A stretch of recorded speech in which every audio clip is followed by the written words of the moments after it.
Here is a twist on the BLT and one of our favorite things to make right now on our Blackstone Griddle. Meet the COBALT. Take your classic BLT and just add chicken, onion, and avocado, and you have the COBALT. The first thing we do is get our bacon sizzling away on a medium-low heat. And just keep flipping until it becomes the desired crispness that you like. We like it pretty crispy.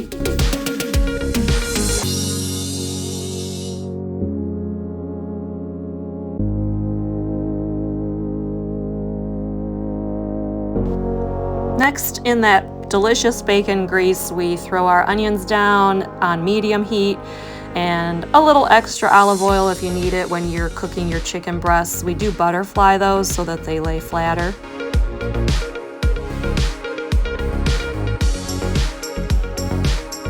You want to cook the chicken breasts to an internal temp of 165 degrees. And then you cut them in half if you want for your sandwiches, and they're ready to go. The final step in this sandwich is to crisp up one side of the bread. This is sourdough bread, and we spread mayonnaise on that. It gives it a nice tangy taste, but you could use butter as well. And here it is, all stacked up and ready to go. Add your lettuce, tomato, avocado, and oh my goodness, so delicious. If you give this sandwich a try, let us know. Leave us a comment. Thanks for watching.